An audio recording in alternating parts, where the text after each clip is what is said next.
My name is Kathy Mealy. I'm one of the financial advisors here at Sensible Money. And I'm going to bring up, there's our map. I'm on the East Coast.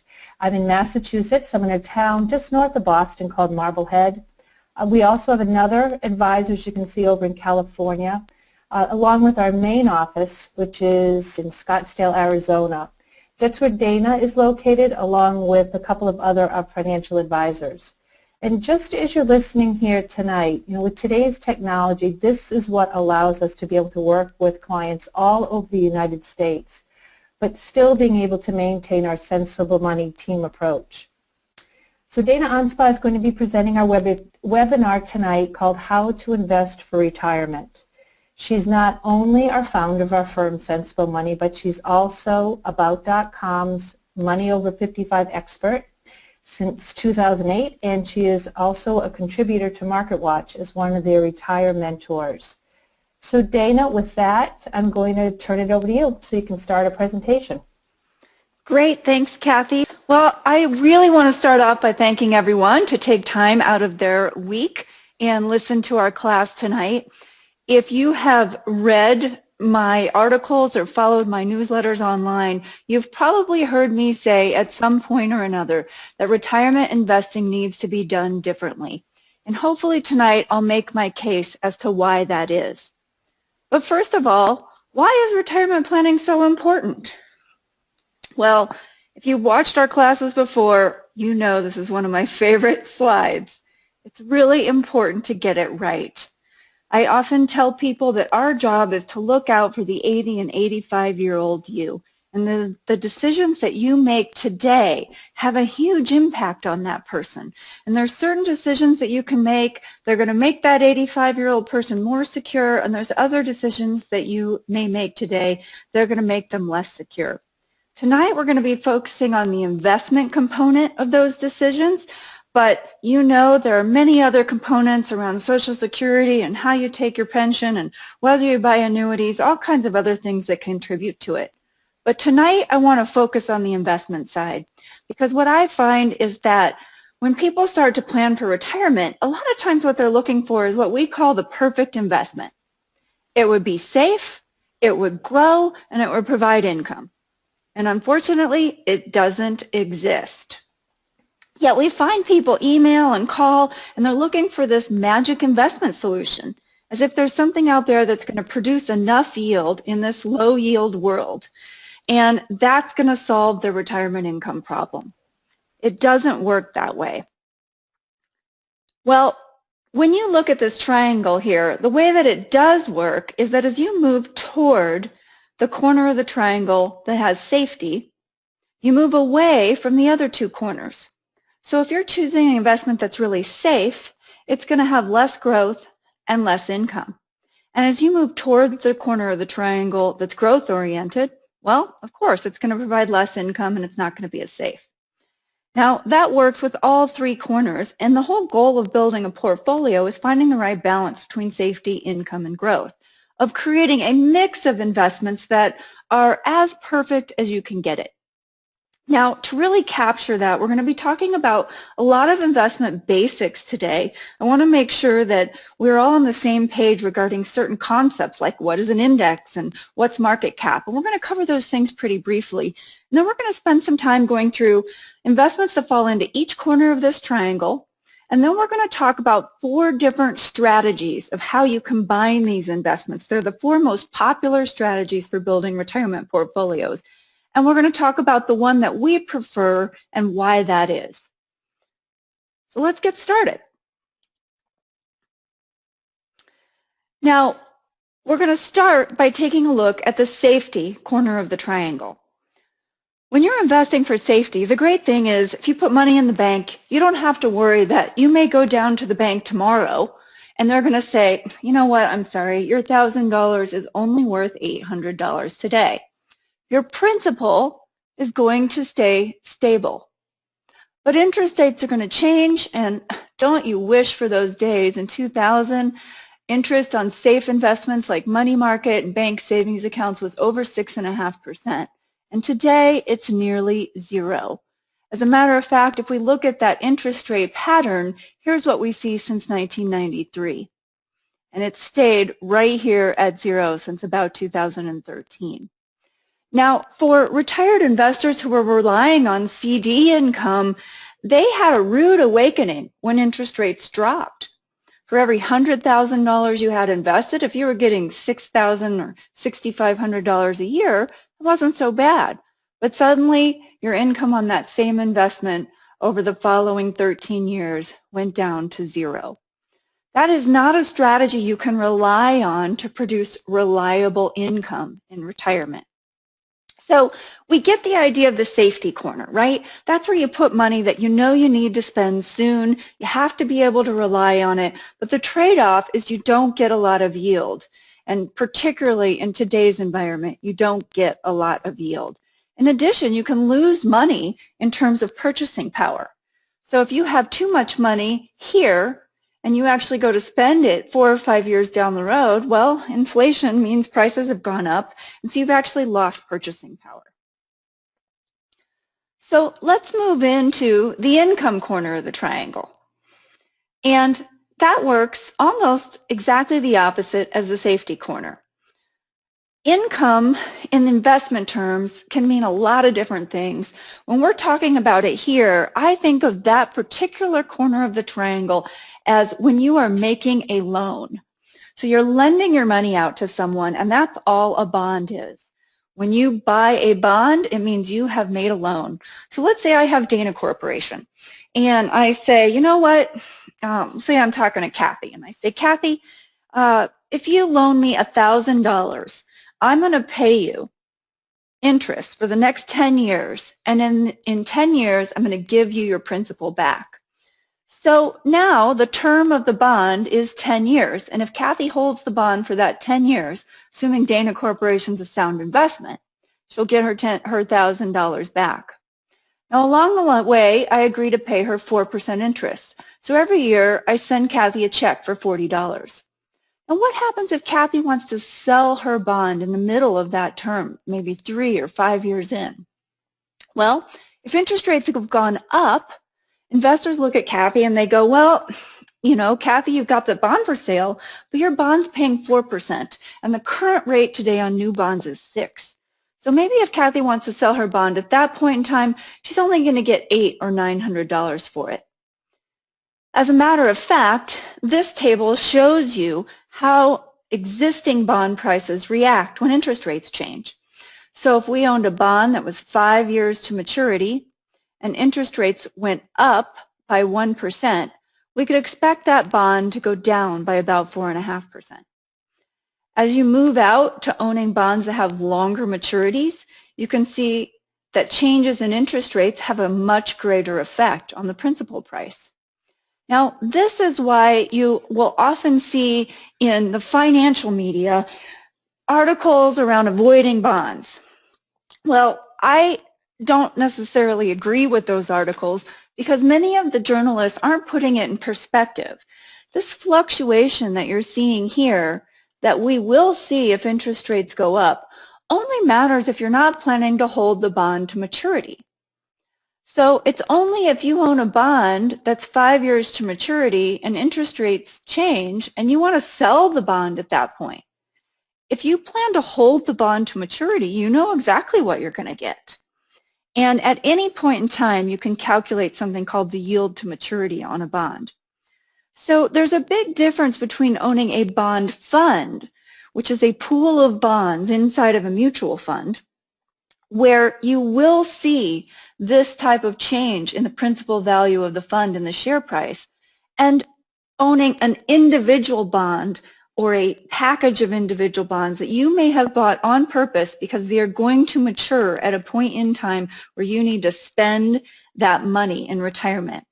Owning bonds for a purpose, something that is sometimes referred to as having a dedicated portfolio or dedicating an asset to a particular purpose, makes sense. You know what the bond's for, you know when it's going to mature, you know what you're going to get. So understand there's a big difference in when people say you should or shouldn't own bonds. You have to dig into what kind of bonds are they talking about, bond funds, individual bonds, how long to maturity. There's tax-free bonds, there's taxable bonds. It is not a simple answer as do or don't. And of course, that's usually the case with these kinds of investment questions. So let's talk about the growth corner of the triangle. And as we get into that, I want to cover some of the basics. So when you think about growth, there's several things that you hear. One is the term index, the S&P 500 index, the Dow Jones index. And you see this little owl in the corner holding a ruler. Well, that's all an index is. It's a ruler. It's a way of measuring a basket of stocks. So the S&P 500 index is composed of 500 stocks, and Standard & Poor's decides by committee which stocks belong in that 500 and which stocks get kicked out. And it's changed numerous times over the years, the underlying components of the S&P. But it gives you something to measure against, and most of the world does measure against the S&P. How did the stock market do? Well, everyone refers to either the Dow or the S&P. And the S&P is only 500 stocks, but we can then measure how did this investment strategy do relative to that basket of 500 stocks. The other term you'll hear a lot is capitalization or market cap. You'll hear large cap, small cap, mid cap. What does that mean? Well, it's the number of shares outstanding times the current price. So if a company has issued 4 million shares and the price is $25 a share, it has a market cap of 100 million. If the company has 25 million shares and a $25 share price, it has a market cap of $1 billion. Now, pop quiz here. I'm going to ask you all to type a quick answer in. What is a large cap company typically worth? And anybody type in an answer in the chat box. What is a large cap company typically worth? So when you hear the term large cap, I'm seeing $1 billion, a couple of billion, 10 billion, 20 billion, 100 billion. I see an answer of 5 billion. All great answers, some guesses, no problem with that. I love it. So the standard cutoff, and I see a few people, I see 1,000 million, 100 million, and I see at least 5 billion in there. All great answers. The average large cap company is worth 100 billion or more. So typically when we talk large cap, neither of these examples would make it into the large cap category. As a matter of fact, even at $1 billion, that's still considered in the realm of publicly traded stocks. That is still considered a small cap company. Mid cap, typically in that 5 to 10 billion range. So we're talking giant, giant companies when we think of what large cap is. And about 70% of the publicly traded stocks fall into that large cap category. Very, very large companies. Now, the next thing you hear a lot is talk about mutual funds, and we talk about index funds. And so just a quick review of how a mutual fund works. A mutual fund owns a basket of stocks, and there is an expense ratio. So before your share price is determined, expenses are taken out of the fund, and that pays the team of fund managers to manage the stocks or bonds or combination, depending on what type of fund it is. And so that expense ratio comes out, and then the collective value of the rest of the companies is what your share is worth. Now, when you think of what an actively managed mutual fund is, an actively managed fund, a fund manager can decide which stocks go into the fund and which stocks go out. And if it was a large cap stock fund, they may be saying, well, I don't want to just own all of the S&P 500. If it's an actively managed fund, they're trying to pick the stocks in that top 500 that they think are going to outperform. Now, if it's an index fund, it's just going to own those 500 stocks. Index funds typically have lower fees because they don't have to pay for a team of researchers to go out and interview suppliers and talk to the management team and really try to figure out the direction of the company. They're just saying, we want to collectively own all 500 stocks. And historically, passive or index type funds have performed better over time than actively managed funds, simply because an actively managed fund not only has to beat the index to be superior, but it also has to generate enough additional returns to cover the excess fees to pay the staff. So another quick pop quiz. Which stock doesn't belong in this basket?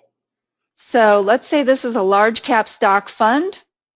Which one of those companies doesn't belong in this basket? And just go ahead and type in a guess.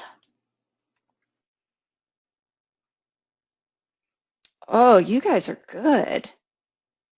I'm seeing a lot of, I see a JP Morgan Chase, a Nike, see another JP Morgan Chase, but I'll tell you what I see a lot of is Harley Davidson, and you are exactly right.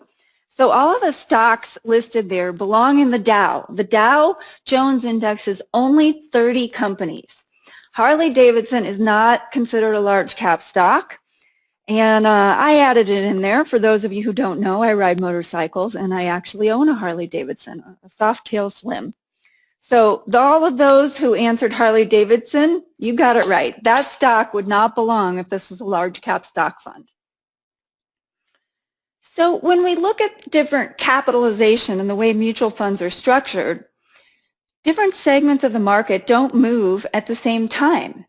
So this is Morningstar's style box, and across the horizontal top row you see large cap. So that represents about 70% of U.S. stocks. Mid cap represents about 20% of publicly traded stocks, and small cap about 10%. And in 2013, they all went up, but some small cap went up more than large cap. And particularly on the right-hand side, you have growth stocks, and on the left-hand side, you have value. In the middle, you have what's called core. And value to growth is determined by studying financial statements, a set of ratios like price-to-book ratio and PE ratios and things like that that determine whether the stock is classified toward the value side or toward the growth. And if it's right in the middle, it's often referred to as core. Well, this was 2008, and it just so happens, this is just the U.S. market we're looking at, that everything went down and moved together that year. And again, some segments of the market went down more than others. Large cap growth down about 42%, whereas small cap value was down, and I use the word only, about 32%. And then we have years like 2001, which is actually more common, where all the sectors don't move together. Here we saw large cap growth down 29%, while small cap value was up 18.5%. So when we refer to diversification in the growth corner of the triangle, all stocks are not created equal, and all stocks don't move up and down at the same period of time. And if you build a portfolio of index funds, one of the biggest mistakes we see is people tend to own a whole set of funds that all fall in this large cap category, and they're missing out on the diversification that other market cap sizes can add. And they often are missing international asset classes, emerging markets, and international small cap. Now, in the growth corner of the triangle, one of the things we have to worry about are bear markets.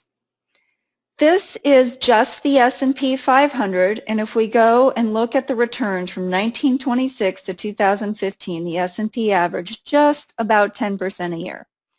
Now, another caution when you hear these returns quoted, those returns, when we look at the returns of an index doesn't pay fees, and you cannot invest for free. So even if you're buying your own stocks or managing your own portfolio, there are always some transaction costs. And if you own an index fund, one of the lowest cost ways to invest, there is some type of an expense ratio. If you own an actively managed fund, there's even more fees. If you pay taxes, which most of you probably do, these returns are not after tax.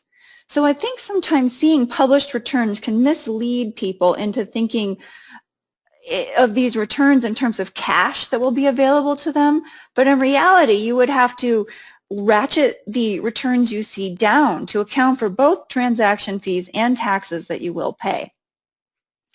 Now, I digress. What I wanted to talk about was bear markets. So over here, you see the actual calendar years where the S&P was down 20% or more. And the last time that happened was 2008.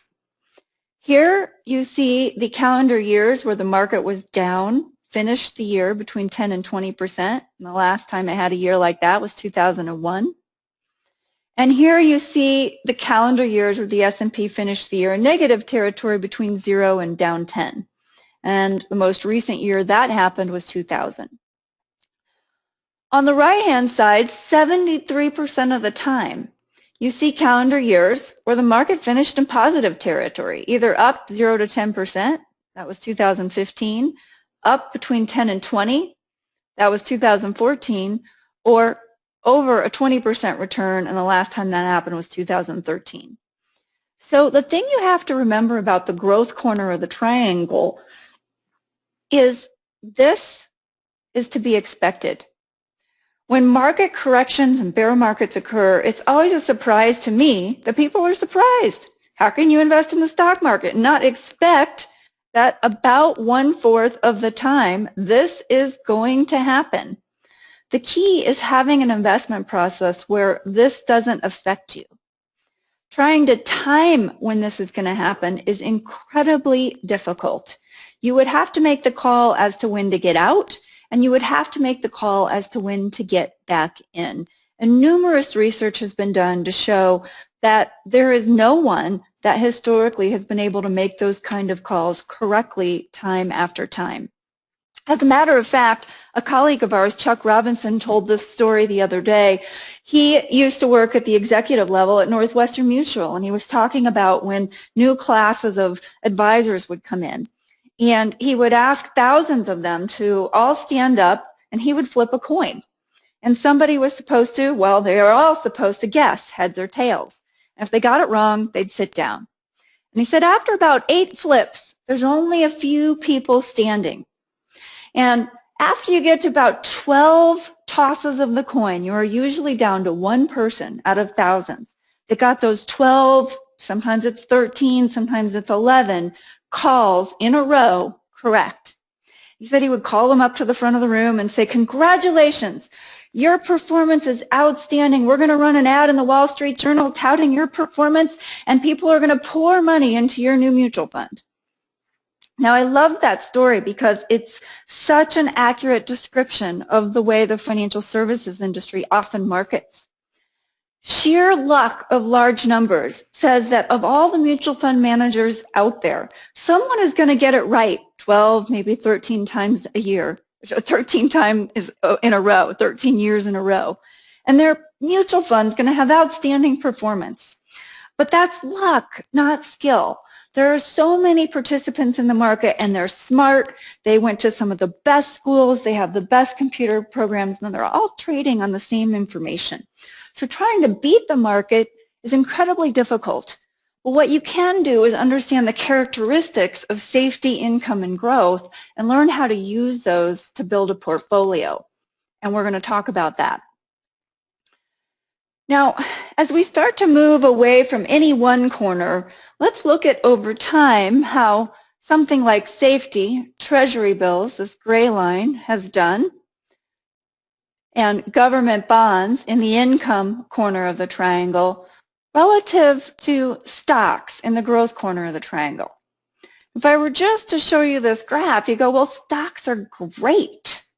Well, sure, if you have 90 years, and if you're investing for grandchildren, keep that in mind. That can be a great place to put money for them. But if you're about ready to retire, your time horizon is a little narrower. And so when we begin to look at different decades, this was 1969 to 1978, small cap stocks that looked great in the last graph, at one point in the middle of this decade, were worth about 50 cents on the dollar. And if you stuck it out, if you had that long-term perspective, then you recovered, and at the end of the decade, you had about what you started with. In that particular decade, inflation outpaced everything else. So it was hard to do anything with your money that didn't lose purchasing power. Then we had the decade of tech stocks where no one thought they would have to worry about retirement. All you had to do was put money into your 401k plan and watch it go up. The S&P averaged 19% a year over that particular decade, and inflation stayed tame. And then we had what by some has been coined the lost decade. Inflation stayed tame. The S&P only averaged 1% a year, but here's another entire decade where various asset classes or stocks of different market cap performed very differently. Small cap had a great decade. It wasn't lost at all. Emerging markets did quite well over that decade also. But unfortunately, what people tend to do is look at the decade prior and pour all their money into what just did well. And then the next decade, they missed out. So they end up on a very volatile portfolio where they're changing direction a lot, instead of having a long-term plan of looking at the various characteristics that different asset classes can deliver. Another way of looking at the three corners of the triangle is through something called rolling returns. So when a mutual fund publishes returns, you'll often see them in terms of calendar year, 1 year, 3 year, 5 year. And there's been lots of studies done on the difference between what is a published mutual fund return and then the actual investor return. And there's been studies that show none of the underlying investors actually achieved the returns published by the mutual fund because they didn't invest over those exact time frames. Most of us invest through payroll deposits to our 401k plan, or we receive an inheritance or a lump sum. And so we're not putting our money in on January 1st and taking it out on December 31st. So a rolling return goes January to December, and then February to the following January, and then March to the following February, and so on. So it's looking at every 12-month rolling time period rather than just calendar years. And if I look at 1 year, something in the safety category, Treasury bills, well, they never had a negative return. And this low bar that you're seeing is the worst 1 year they've had, and the high bar you're seeing is the best 1 year they had. So no negative returns, and at one point in the 70s when inflation was really high, you could have earned over 15% on a Treasury bill. Then we have intermediate bonds, and here the best 1 year they had, you earned over 20%, and the worst 1 year down, but just barely. Then we move into more corporate bonds rather than government, so this green is government and this is corporate.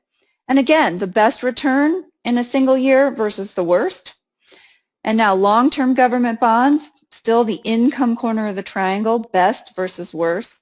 Now we get into the S&P, best 1 year versus worst 1 year. And then we have the Russell 2000, small cap stocks, best 1 year versus worst 1 year. So I don't even have the possibility for this if I don't own stocks, but I also don't have the possibility of this. If I know I need my money soon, I'm going to want to keep it on this side. But if I have a long time frame, I might consider this side. And here's why. Now let's look at 20-year rolling returns. Again, the high bar represents the best 20-year period, and the lower bar or column represents the worst. So if I have a 20-year time horizon, the worst return in stocks was still better over here than the worst return in bonds. And so when we look, and I have the possibility to get this 20 years. Now, if I have a shorter time frame, I probably aren't going to take that risk, right? So as we start to look at these asset classes and their characteristics, particularly when we transition into retirement, I have to know that depending on what decade or what 2 decades I get, no matter how I invest, I could have a very broad range of outcomes. I could do everything right, and depending on the economic time period, I could get these high bar returns in stocks and bonds or the low bar returns. Now, what I want to know is that my plan works even if I get the worst 20 years in these various asset classes. What I also want to know is that I'm never forced into a situation where I had to sell my assets when they were in the middle of a worst 1 year. And that's where the different strategies on how you begin to put different asset classes together comes in. Now, before we get into those strategies, there's a few other assets or building blocks that you can use in portfolios that we haven't talked about. One is real estate. Now, here's the challenge with real estate for novice investors. Think about Detroit before 2007. Let's suppose you bought a house for $100,000. You took a look at it, and that house generated $600 a month in rent, or about $7,200 a year. That would be a yield of about 7%. Then you have real estate taxes, insurance, repairs. That adds up to about $2,200 a year, and it brings your net income, or what's called a cap rate in real estate, down to about $5,000. Well, that's all fine. You still think, well, a 5% cap rate or a 5% yield's pretty good. But all of a sudden, the auto industry goes through a really hard time. 2008 comes along, layoffs happen, and everybody moves out of Detroit. Property values drop, and pretty soon your property is only worth $25,000. You can't rent it out because there's no one left in the town. And so at that point in time, you decide to sell it. You sell it for $20,000, and what do you know? A few years later, the auto manufacturers start to figure things out. People start buying cars. The economy starts to recover. And that new person got your property at a smoking deal, and they're able to rent it out, but rents aren't as high as they were. They get $400 a month for it. Well, that's $4,800 a year minus the real estate expenses, so on, or real estate taxes. They have a cap rate or a net return that's almost 14%, simply because of the price they were able to get that property at. The challenge with real estate is, one, you have to be able to get it at a good enough price so that you're going to see those returns, and you have to have enough cash to weather the downturns. The biggest error we see with real estate investors is they don't have enough cash set aside to weather the natural downturns that occur in markets. Properties don't stay leased the entire time. You have advertising expenses to get new tenants. You have tenants that trash the property. I've owned rental property before, if you can't tell. And it wasn't a good experience for me. Now, I've watched people who that's all they do. They made it a business, or they're already in the real estate industry.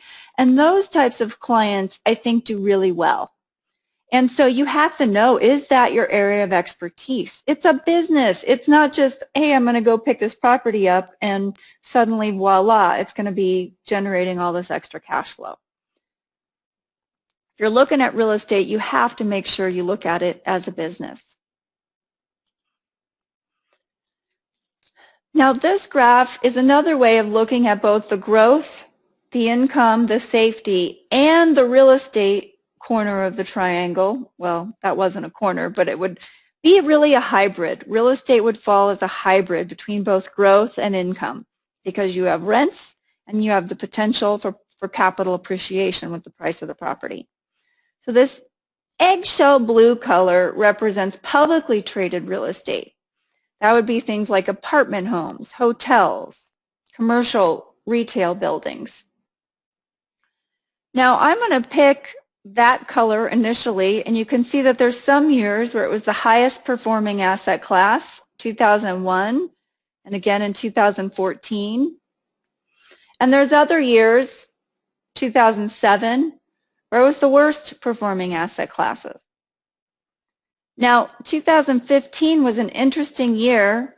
So international small cap delivered the highest return in 2015, then real estate, then the S&P, and then as you get down here, you see that emerging markets was the worst performing asset class in 2015, down 14%. And so this is a great example of why diversification matters. No one can pick which is going to be at the top from year to year. But if you own in an intelligent way a little bit of each asset class, and you know why you own it and for what purpose, you can start to capture what we call the market returns that are available. Now there's one other investment we haven't talked about that I get questions about frequently, and it's gold. Now gold hasn't been discussed because it doesn't produce interest or dividends. It doesn't manufacture something. It doesn't produce anything. It is literally a vehicle for trading. And so speculators will often buy gold. It's been called the investment vehicle that's considered a crisis hedge.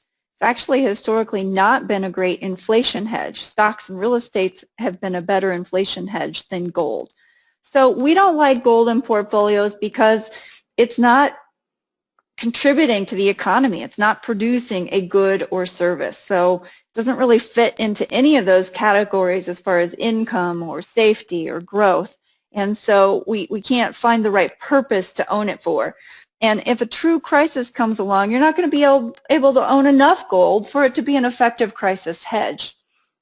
I tell people, if you are really worried about a crisis, buy property, chickens, cows, bullets, guns, put up a good fence. That's what we would all need if the kind of crisis that people really worry about were to come along. There are other investments that are hybrids of the growth and income categories. There are things called closed-end funds. There's high dividend paying stocks, Canadian energy trusts, master limited partnerships, preferred stocks. And all of those have characteristics of both growth and income. Some people like this idea of buying these growth and income investments or more income, high-yielding investments and using that as their strategy in retirement. And that actually is one of the 4 strategies that we're going to talk about. And there's a reason that it's not the kind of strategy I would want to rely on, although I do understand why some people do. So let's start talking about why retirement investing is different and how you begin to use these building blocks to put together a retirement portfolio. And we spent this time talking about the building blocks because those are the same types of investments that everyone has to work with. That's it. There's stocks, there's bonds, there's cash, there's real estate, there's gold, and there's all these hybrid types of investments. But there isn't anything magic out there. Those are the building blocks you have to build a portfolio. The challenge is that when you're younger, you're solving for a particular math problem where you want to maximize return for a given level of risk. And that math problem changes as you shift into retirement. The problem you're now solving is how do you make sure you have a consistent standard of living no matter what? And the reason it's a different math problem, well, there's a lot of reasons, but one of them has to do with something called sequence risk. So let's say I'm an accumulator. I'm in my 40s. I'm still putting money away for retirement. And I have investor A and investor B. They each start with $500,000. The market goes up 20% the first year or down 20%. This person has $400,000 and this person has $600,000. And then the market goes back down 20%. Well, both accumulator A and accumulator B end up with the same amount despite this market volatility. Now over here, I have decumulator. That's our technical term. It's actually an industry term for people who are taking income out. Same person, they each start with $500,000, but this decumulator had to take money out.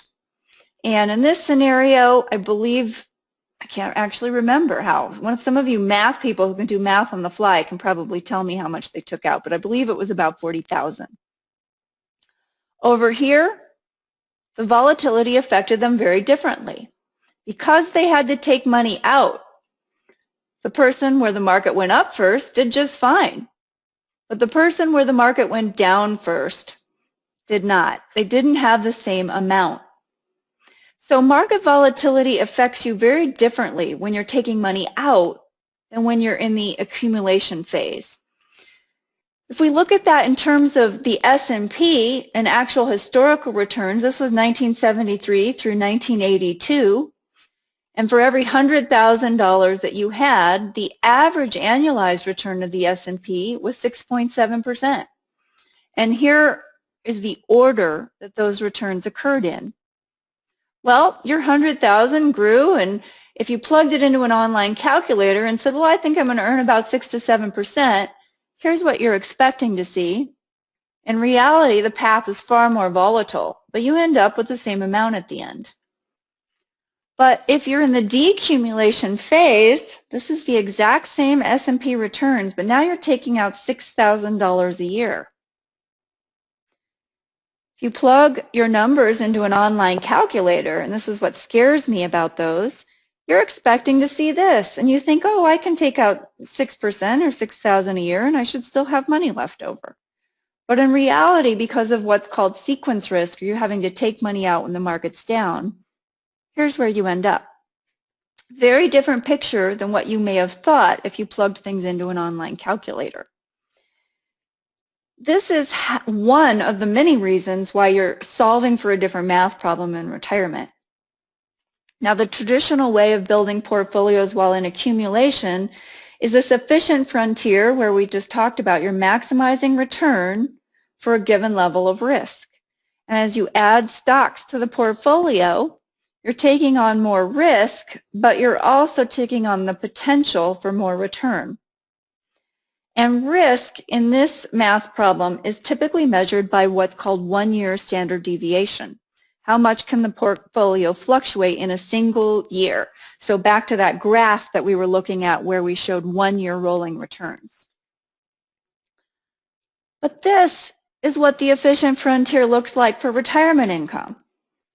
Now you're solving for how much annual consumption can I have relative to my average remaining assets at the end of my plan. And here you're seeing that if you only want to consume about $10,000 to $20,000 a year, you could expect to have more capital at the end of your plan.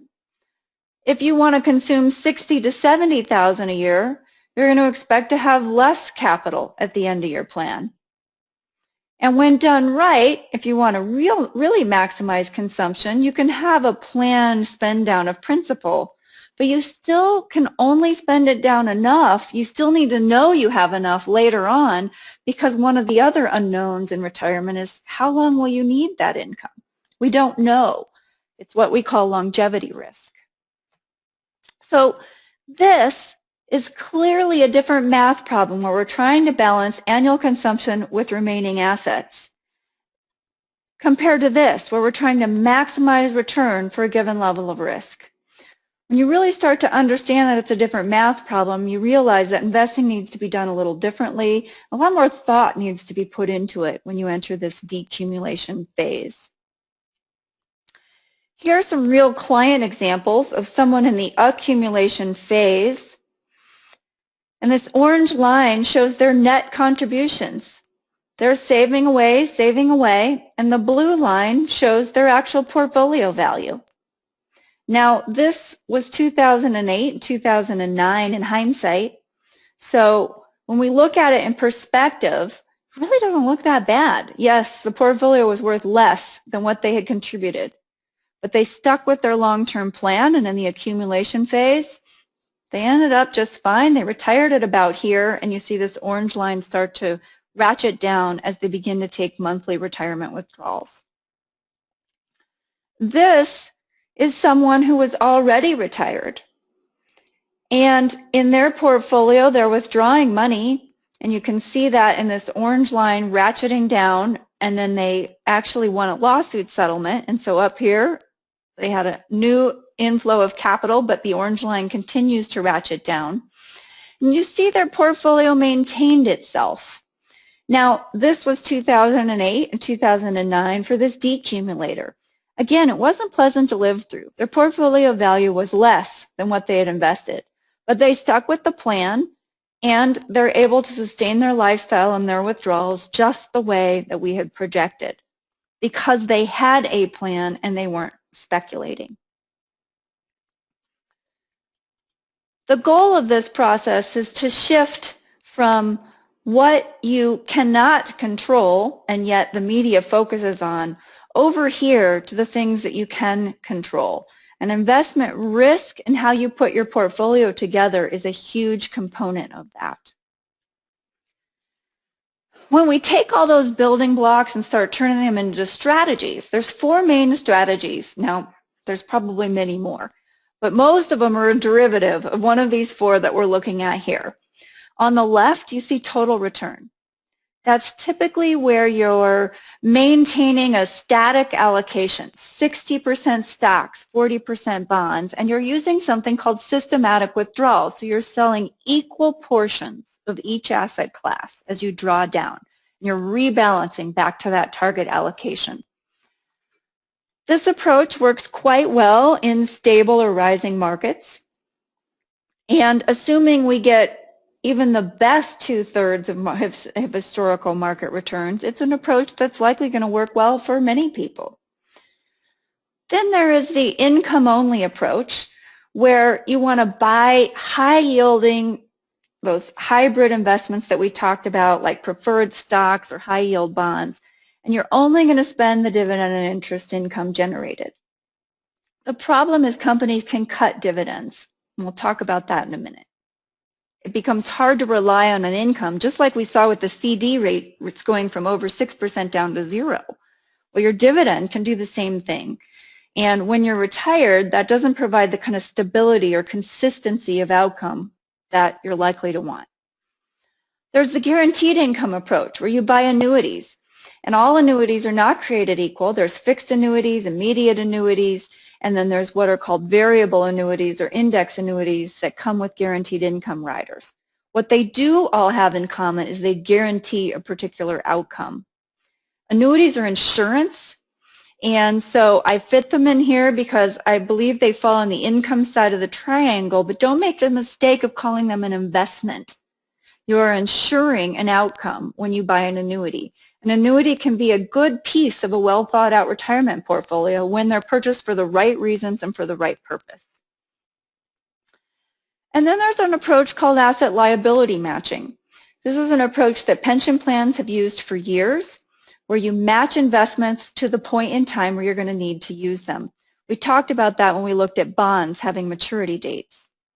So you can use bonds for near-term spending, or CDs, and you only use growth, the growth corner of the triangle, for investments that have a longer time frame. So let's take a quick look at each one of these strategies in a little more detail. If you're going to use a total return with systematic withdrawal, there's a set of rules you want to follow. You have to use a multi-asset class portfolio.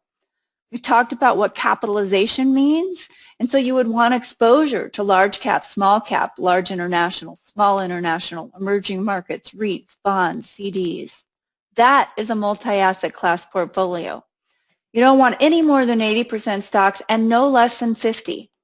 With a total return, you're targeting a return of about 6 to 7%, and you're planning on withdrawing about 4% a year. Now, there's a fellow financial planner named Jonathan Guyton who's written articles for the Journal of Financial Planning, and he has a set of capital preservation rules that he likes to apply to this type of portfolio. We're not going to go into them in detail, but you could Google Jonathan Guyton, G-U-Y-T-O-N, capital preservation rules, and you would find his article. But basically, these rules measure your initial withdrawal rate. So if you had $100,000 of principal and you're taking $6,000 a year, your withdrawal rate's 6%. If the market went down and you're still taking out $6,000 a year, your withdrawal rate went up to 7.1%. So that was an 18% increase in withdrawal rate. Say the market went down again, your portfolio is now worth $67,000. And this is exactly what would have happened if you'd retired in 1973. It's also about what you would have seen in 2008. Now your withdrawal rate, still taking the same $6,000, is about 9%. So that was a 50% increase in withdrawal rate.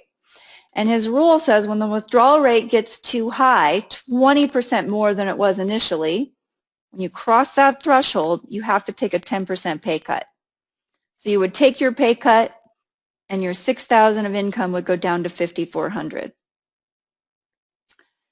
So there's another part of this that determines when you get an inflation raise. In a year after a negative return, you don't get an inflation raise. Now, if this return had been positive, you would see this $6,000 increasing with the rate of inflation. So you would get a small raise, cost of living raise from your portfolio every year. These rules, when applied to a total return portfolio, can help make sure you never actually run out of money. They help preserve enough capital for later should you be long-lived. Then there is the income-only approach. That's where you buy those hybrid or high-yielding investments, high dividend-paying stocks. The risk of this approach is a variable income pattern. So in 2008 and 2009, many dividends were reduced or eliminated. Many REITs, which are known to be high income producing investments, suspended their payouts altogether. Now, recently, I was on the phone earlier today with a client who has hired us, and he's always followed a dividend income approach, but has recently seen why that may not work for him in retirement. What industry just cut dividends? Actually, there was a particular large cap company that just cut its most recent dividends substantially. Anyone want to take a guess and type in the answer? What industry or particular company just cut dividends? Oh, I see several of you. Yes, I see lots of answers around oil, energy, a certain master limited partnership that someone named, BHP, IBM. I don't know if that's true. Interesting answer, though. The company that he was talking about was Conoco. So Conoco just cut, I had looked it up, their dividend was, I believe, right around 60 to 73 cents a share, and they dropped their last dividend to about 24 cents a share. That's a significant cut. So with dividend producing investments, I don't think they're a bad strategy, but if I or my firm is going to be responsible for the results, it's not the strategy we use, because we don't want to be in the position of coming back to a client and saying, oh, you know, I'm sorry, but this year you have to take a 50% pay cut, because collectively numerous companies cut dividends. Now, I have talked to very savvy investors who use this approach on their own, and I think it's perfectly okay because they understand the risks. They clearly understand the risks, and if you're one of those types of people, the strategy can be just fine. And when I talk about the risks, the problem is if you're not a savvy investor, when you think about how yield changes, here's a simple example. Let's say we have a stock and the price is $10 and it's paying a 50-cent dividend. That's a dividend yield of 5%. Now, if the price goes down to $5 and you were doing a screen on yield, you'd say, wow, this stock is unbelievable. It pays a 10% dividend yield. Well, you don't know why that stock price went down. Maybe it just went down because the company's about ready to cut the dividend, or there's news, the industry is going through something that you're just not informed about. At the same time, the stock can go up to $20 a year, and now your dividend yield is only 2.5%. Now, that's not a bad outcome because you got this increase in price. But I can assure you, one of the examples that's not up here is suppose this dividend got cut to 25 cents. In return, the stock price would most certainly go down. And at that point, if you needed that principal, not only are you in a situation where your dividend or your income you needed to rely on just got cut, your principal also saw a drastic decrease. That's not a situation you want to be in retirement. Maybe for a portion of your portfolio, if you're a savvy investor and you have other cash reserves you could rely on in those years, it could work. But for consistency and stability of outcome, it may not produce that type of consistent result. Then we have the guaranteed approach. The guaranteed approach can be the most effective strategy for someone who's constrained, who's trying to maximize their consumption in retirement with a limited amount of assets. The challenge is a lot of people don't like annuities because you often give up control of your principal, but the trade-off is guaranteed income for life. The way we look at annuities, and we sell no commission products, so we have to work with outside annuity experts, but we look at something called a coverage ratio. So when we run a retirement income plan, we can see once you're 70 or 80, I like to use age 70 as a starting place, how much of your expenses are covered by guaranteed income. And if less than 50% of your expenses are covered by guaranteed income, it can make sense to look at adding in additional income through the purchase of an annuity. Now, not everyone likes to look at that option, but those are a mathematical way of determining whether it would make sense. And then some clients are what we call overfunded. They have more assets than they need relative to the amount they want to consume. And really, overfunded clients, from a mathematical planning perspective, annuities aren't needed. Maybe they want them for the security, but they're not really adding value to that client's situation. Whereas clients that are constrained or at risk of running out of money, annuities can actually bring some security and add some value. Then the last approach, the asset liability approach, or sometimes referred to as time segmentation, is this process of really matching up an asset choice with the point in time where you're going to use it. So let's say someone was retiring today with 1.2, actually with 2 million altogether, and they need 100,000 a year. You'd start with the first 100,000 in cash, and it would get doled out every month or biweekly in the form of a paycheck. And then the next 8 or 7 years, so a total of 8 years between cash and fixed income or bonds, this 700,000 would be in bonds, one that matured in year 2, and then year 3, and then year 4, all the way out to year 8. And when that bond matured, it would be poured into cash to cover current spending. This 1.2 million in growth is only harvested, literally you think of the growth bucket overflowing. So in years that we saw, 73% of the time where the stock market does well, this bucket overflows and we take gains off and it replenishes these that were used for consumption. And in years, the 20-some% of the time where the market doesn't do well, I literally picture the bucket as below the rim, and so you don't take anything out of that bucket. You use these buckets as that's what they were designed for. That asset liability approach is something, as I mentioned, pension funds use because they have to deliver a set amount of income to all their retirees every single month. And so they want an asset matched to that purpose. Stocks are matched to a long-term time horizon, and cash is matched to a very short-term time horizon. That's the safety corner of the triangle. And bonds are matched to the middle terms, that 2 to 10-year time horizon. Now, by using this type of approach, I sometimes call it a barbell strategy, and it ties in with the 2 most important questions I think you can ask about your money. 1, can I lose any money? 2, can I lose all my money? Once you're retired, if you can look out for the first 5 to 10 years of withdrawals that you're going to need, and you know the answer to the question, can I lose any money on that portion of my portfolio, you want the answer to be no. It brings you so much peace of mind as you transition into retirement. And then for the portion of your portfolio that's invested for growth, you want the question to can I lose all my money to still be no. And I think of that as a shift from risk level 5 to risk level 4.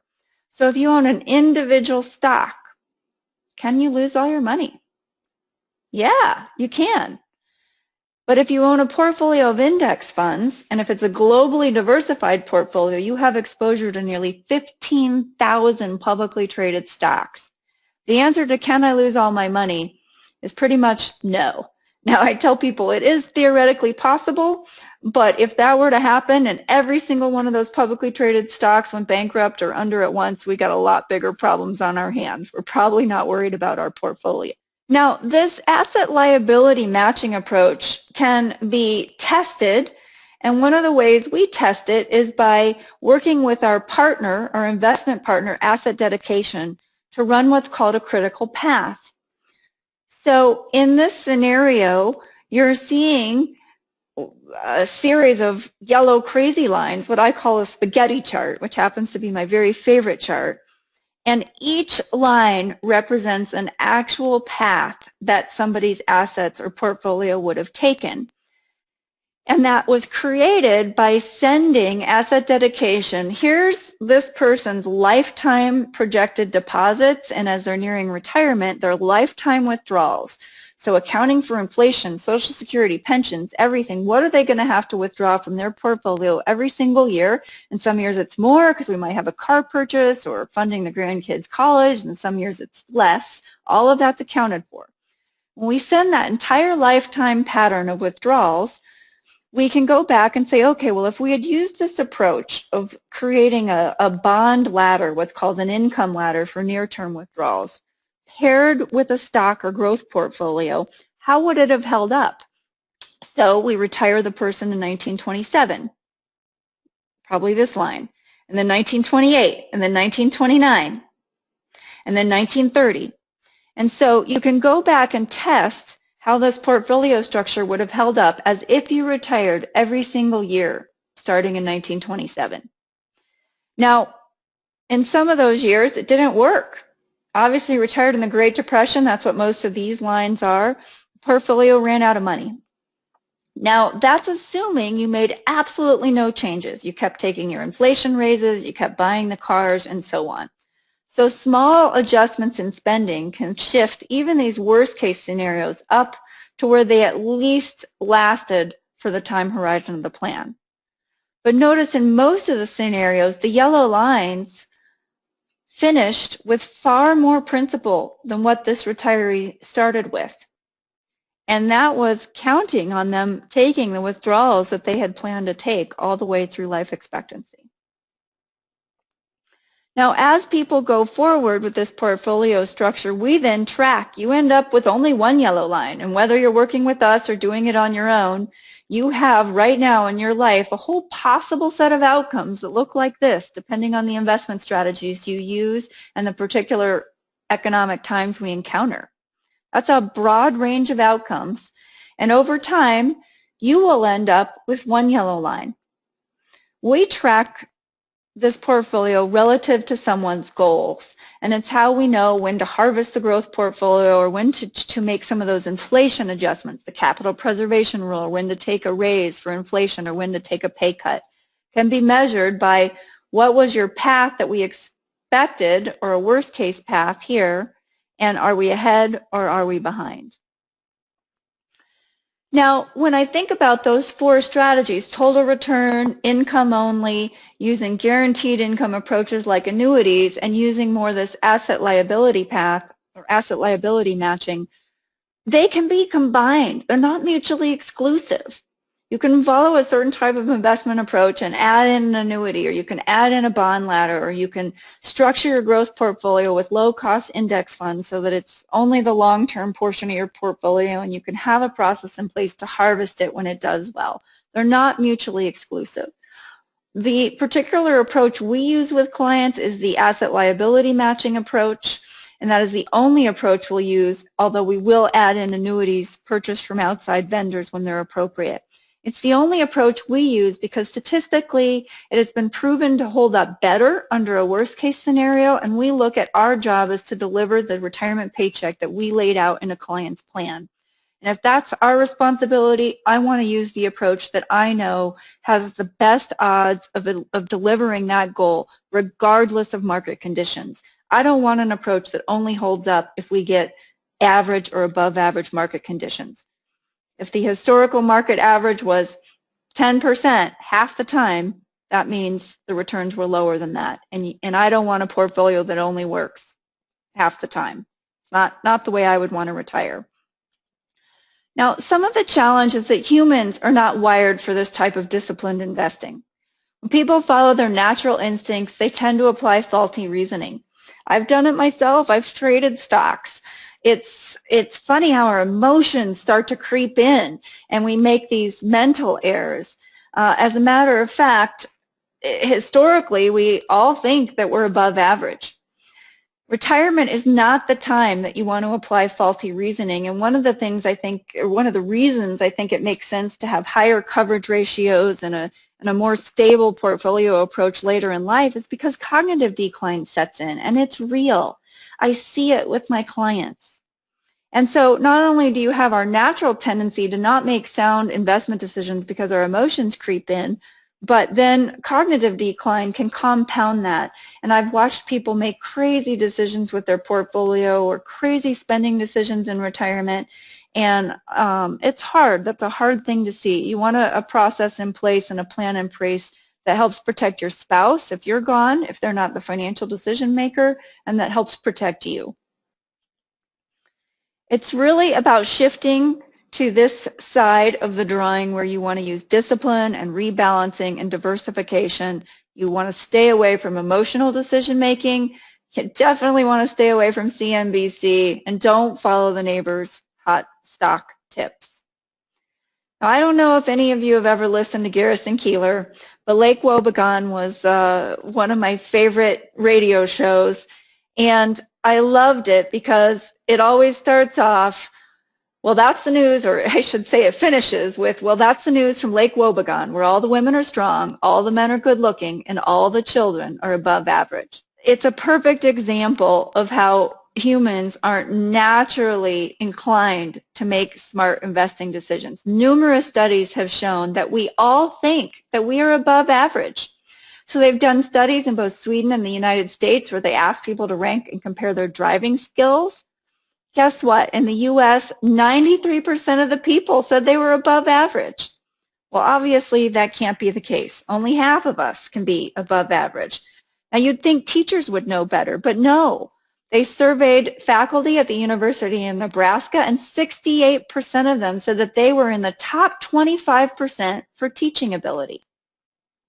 There's been numerous experiments and studies done where we all perceive our own ability to pick stocks and make investing decisions as above average. You can't rely on the financial news either. This is how we typically invest when left to ourselves.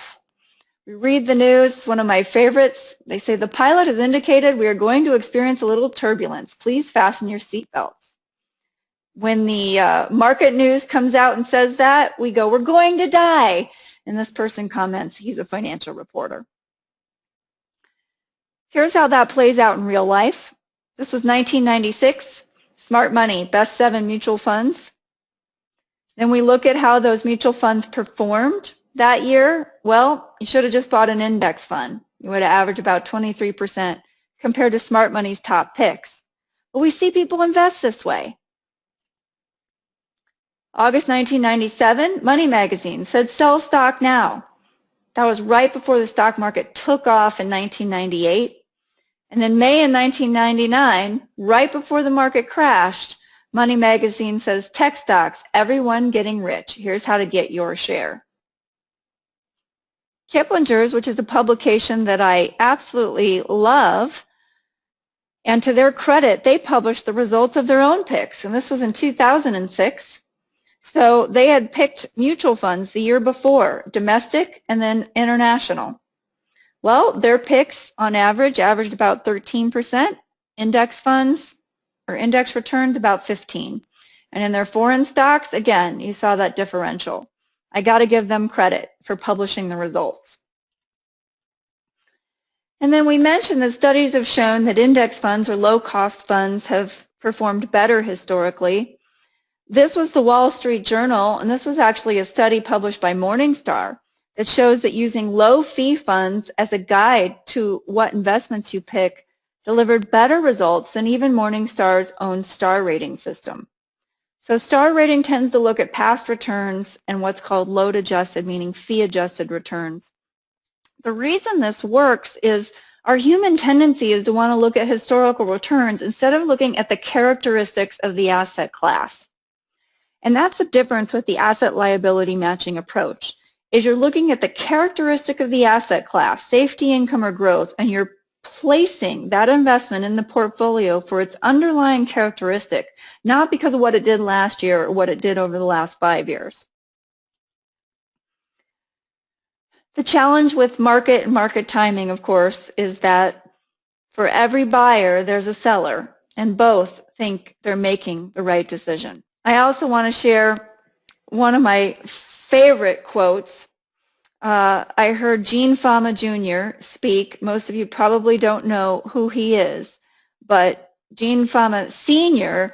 is considered the father of modern economics or the father of modern finance, and well known for his research. And I see one of you just typed in he won a Nobel Prize. Correct.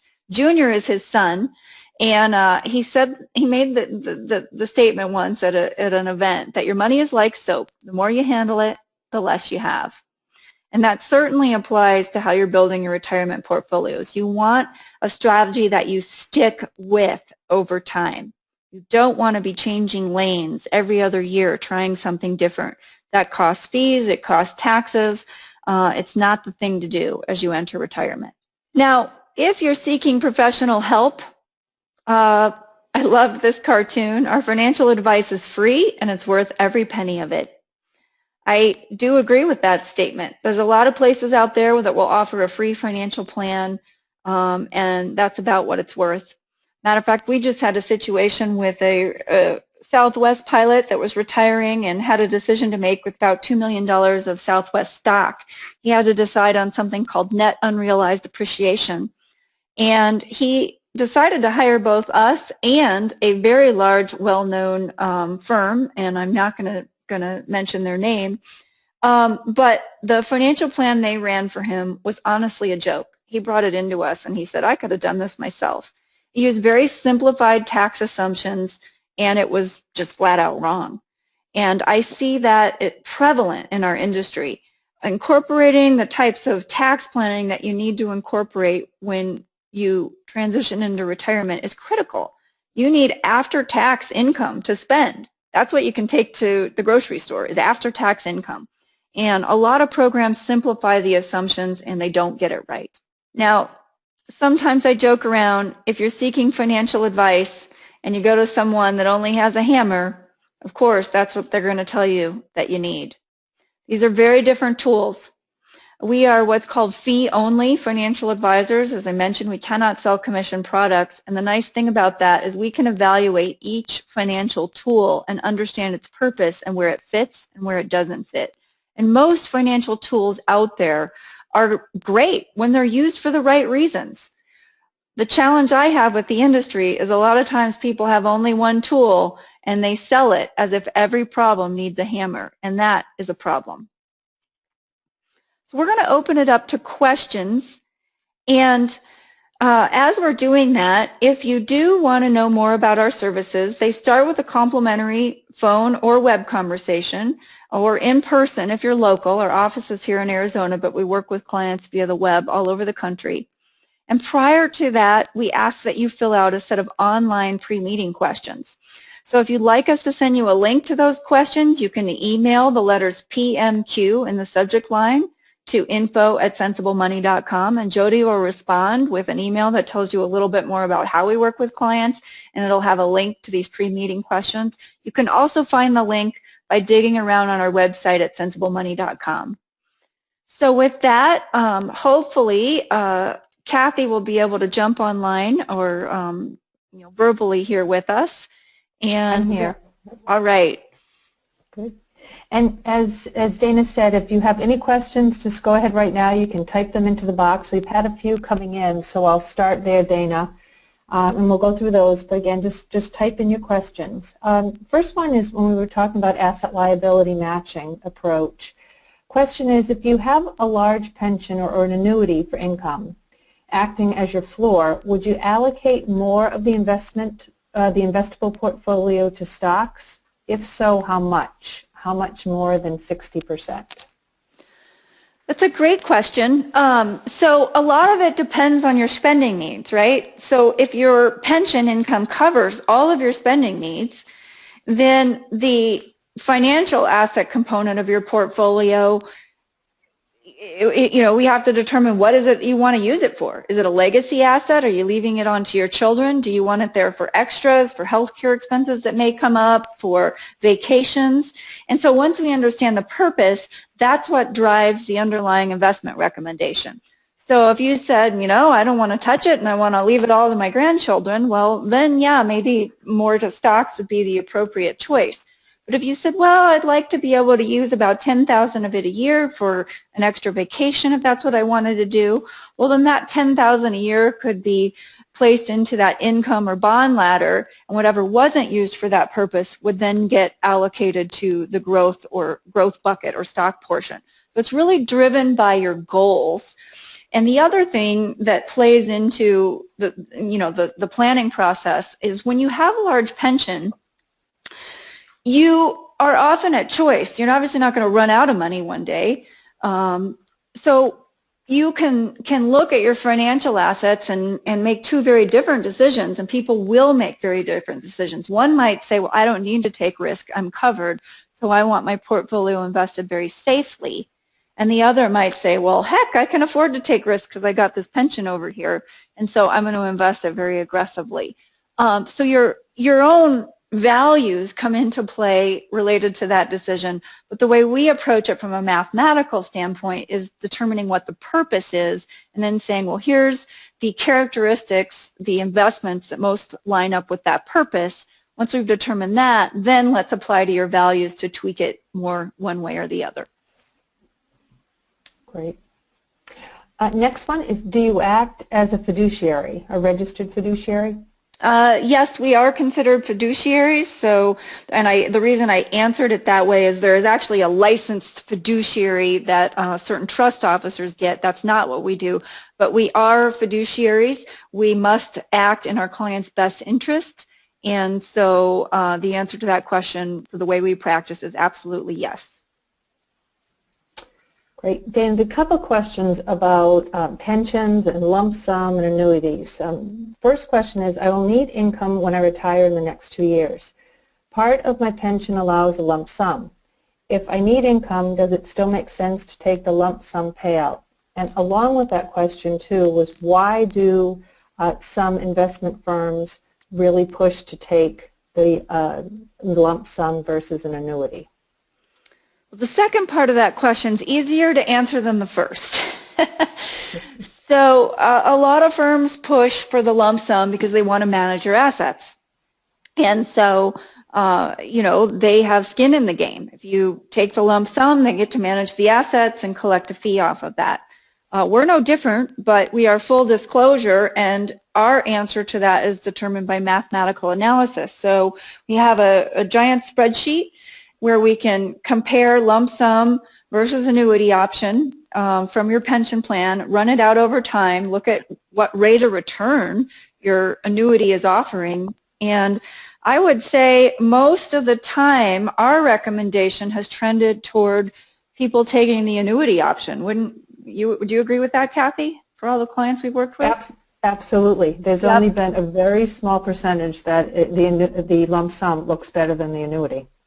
Yep, and that's because we're running a mathematical analysis to take a look at it, and we're looking at the level of safety that it provides to someone, particularly, as I mentioned, what's called their coverage ratio, having more guaranteed income later. And so when we look at that, unless the annuity offer from your company is really poor, and every once in a while we see that where it's a really low rate of return, we find more often than not that the annuity makes sense. Can you transfer, his next question, Dana, can you transfer existing stocks, non-traded stocks, annuities, and bank notes to another advisor if you want to leave your current advisor? Yes, absolutely. So most of the time when we take over portfolios, we take them over, it's what's called in-kind. So all of the assets, let's say that we're at, JP Morgan Chase or Merrill Lynch or Wells Fargo, we custody assets at Schwab, and so the same holdings that someone owned elsewhere then show up in their Schwab account, and then from there we can begin to make the needed changes to the portfolio in a very tax-sensitive manner. So if it's an IRA, we don't have to worry about taxes, but if it's a non-IRA, we do, and then if it's annuity, there's a whole other set of evaluation that needs to be done on how that annuity should be used in the plan. Okay, next question is, how do you decide how much to keep safe for long-term health expenses and other long-term care? And where would you hold these funds? Well, I should almost have Kathy answer that because she just did an entire analysis on how we estimate healthcare expenses. But there's several ways that we do it. One, we actually calculate your Medicare Part B premiums. And when I say that, what I mean is that the more income you have, the higher the Part B premiums will be. And a lot of higher income, higher net worth retirees haven't factored that into their plan. So we actually calculate that out based on your income. So if it's going to be more, it's already projected as an expense in your plan. And then looking at the historical healthcare costs, and that's what Kathy really just spent a lot of time on over the last few weeks. On average, we're going to use about $5,000 a year per person, inflated at 5% a year. And that comes from looking at all kinds of statistics on typically what people spend, the type of health care plan you can be factored into. And so we've just built that in as an expense in your plan to make sure that you have enough cash flow or income coming in to cover it. Next question, Dana, is as my husband's pension ends when he dies, would you recommend adding an annuity to make this income up? Well, I possibly, and the reason I say that is, it's hard to answer. Actually, it's impossible to answer any personal questions without looking at someone's entire financial situation. So I think of it as like a doctor prescribing medication without doing any kind of diagnosis. And we talk about that a lot because often we give off-the-cuff answers, and then when we will gather a client's entire, net worth, their income sources, the answer will change. And so I'm very leery of off-the-cuff answers because it depends on your other sources of income, your assets, how well, what we call funded you are, what's your asset size relative to the amount of income it needs to produce. In general, I'm a fan of single people having some form of an annuity income, but I couldn't answer that question specifically for you without looking at the whole situation. All right, next question. How do you invest a large inflow of money at once? For example, the proceeds you receive from the sale of a home. How would you invest, say, $200,000? Dollar cost averaging over a certain period of time or some other approach? Again, it entirely depends on what the money is needed for. And so, we invest based on a plan. So once we have everybody's, not everybody's, but a client's household assets, all of their cash flow streams, incoming and outgoing, then we can begin to see when the money is going to be needed. And I'll often use the example of spouses who are different ages. Let's say one person is 10 years younger and we look at when IRA distributions are going to start. Well, one account has a much longer time frame before it needs to start delivering cash flow. And so we have to know what the withdrawal requirements are by account before we can begin to determine which investments should be inside what account. And so with $200,000, it would entirely depend on the whole rest of the household situation. Did we need it for the income ladder portion? In that case, it would be laddered into bonds right away. Did it need to go into the growth portion of the portfolio? In that case, a lot of it would depend on where the market was at. So we can, dollar cost average in over a calendar year, but in most cases, unless the market's at a recent all-time high, it can be best to just invest it all at once. Next one, I'm going to actually combine two again, Dana. It says, beyond the initial plan fees, if you manage the client's portfolio, what percentage do you charge for this? And then along with that, it's a good question, is what do you use or what can I use to determine the value you add to my account? So typically we're charging 1% or less. Our minimum at what we call our juicing plus service level is $1 million of assets or more. And the value we bring is not just on the asset management side. We're doing tax planning and updating the client's projections every year and applying those withdrawal rate rules that we talked about or a variation of them. So our job becomes delivering the retirement paycheck as we've laid it out in the plan. And we find that we're giving advice on all kinds of things, refinancing, helping the grandkids pay for college, a lot of tax planning advice within the portfolio. We're doing tax loss harvesting. And so I think of it the same way as, anything else you might outsource. One, do you have the expertise to do it yourself? And some people do, and that's fine. I certainly have the expertise to do my tax return, but I don't. I much prefer to pay someone else to do it for me. I don't expect that she's going to get me a larger return because the rules are the rules. And yet I know she's going to do the tax return much more efficiently because that's all she does. So I think when you're making that kind of decision, you either want to outsource it and you're hiring an expert or an expert firm because that's all they do, or you want to spend the time and invest yourself and spend the time to do it right. And so, you have to decide whether that's a value trade-off that's worth it. Next question is, what are your views concerning combining life insurance with long-term care insurance? I'm 62 and still working. Well, I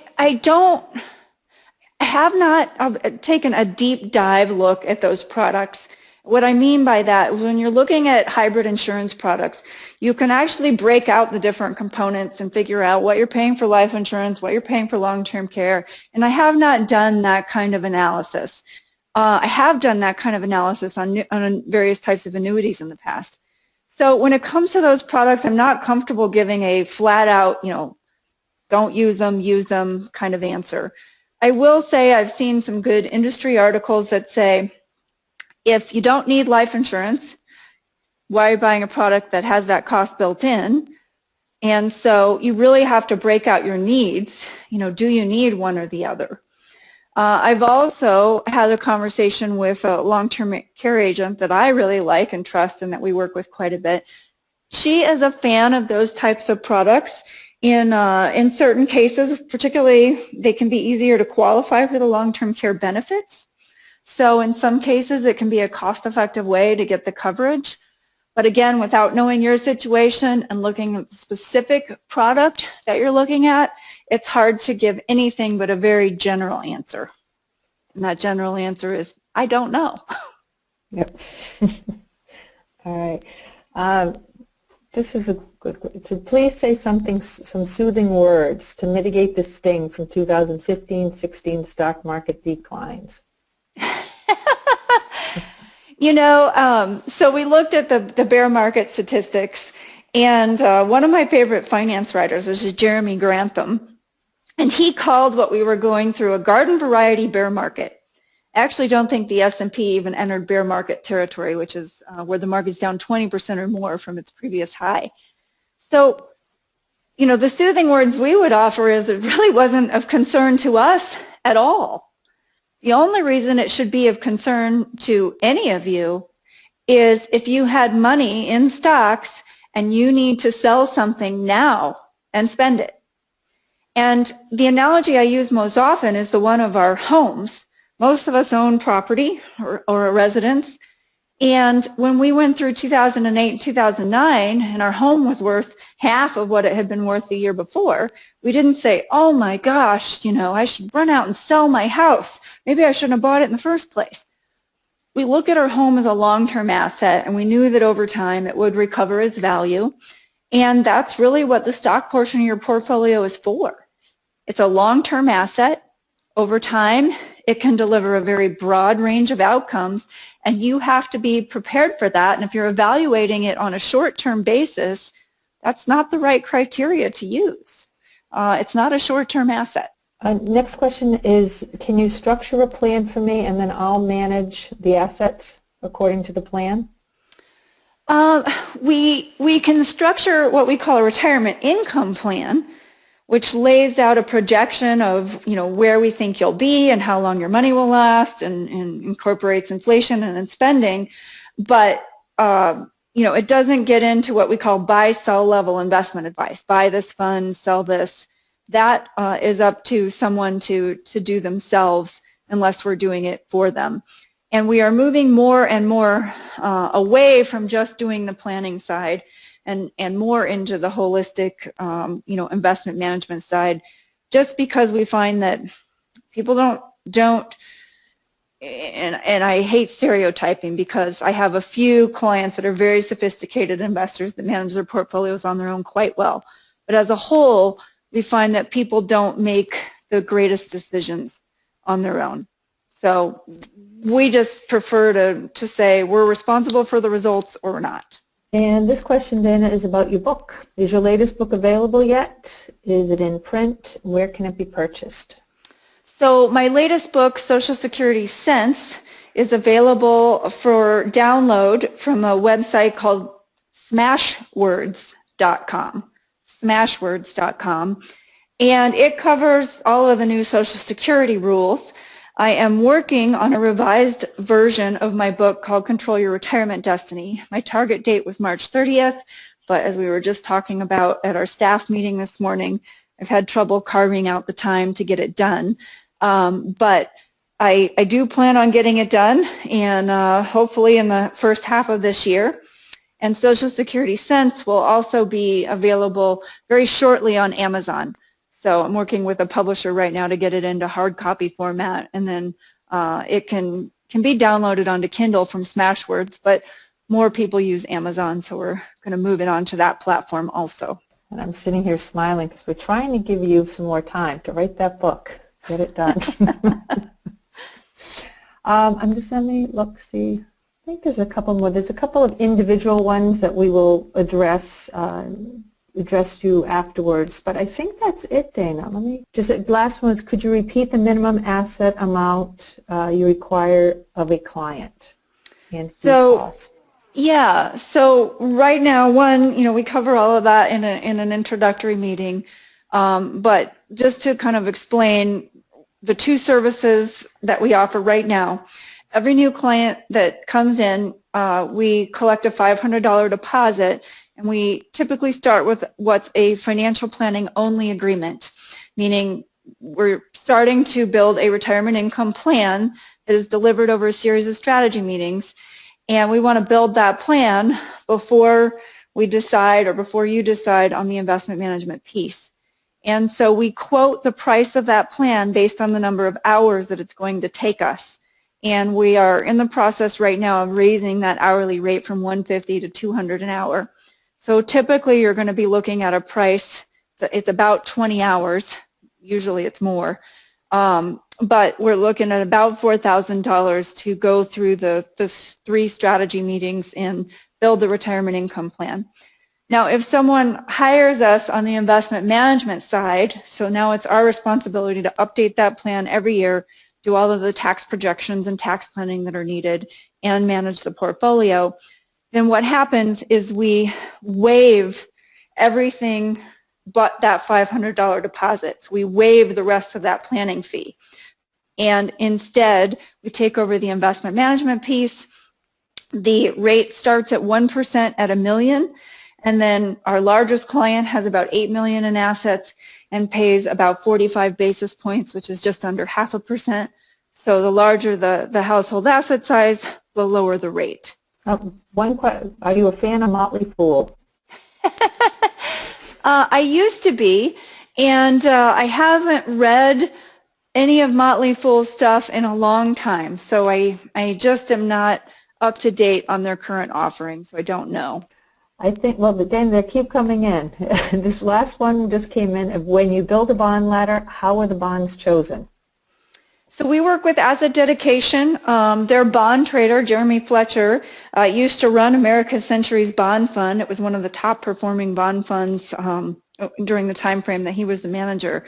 And so they're going out and picking bonds per our planning specifications, meaning we've sent a series of cash flows. Here's the cash flows I need that the client's going to need to withdraw. And then if it's a taxable account and the client's in a high tax bracket, we want munis. And then if it's a retirement account, we typically want agencies and CDs. And then there's things that called bullet shares that we can use for smaller dollar amounts. And so there's a whole process of evaluating the ratings and the yield to maturity. And that is what Jeremy does to place the bonds in the portfolio. Excellent. I think you've answered everything. I don't see anything else coming in. Wonderful. Well, I see one more question. You're laughing too. You just thought. Am I a bogglehead? For those of you who don't know, there's the group of Vanguard fans are called boggleheads or bogleheads. John Bogle was the founder of Vanguard. And so I do have a boglehead password. I have logged into there before.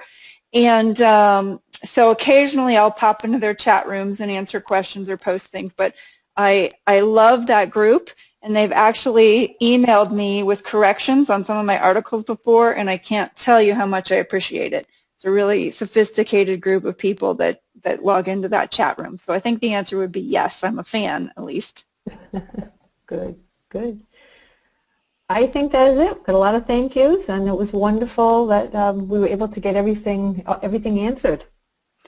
So thanks everybody for taking time out of your evening. We really appreciate it.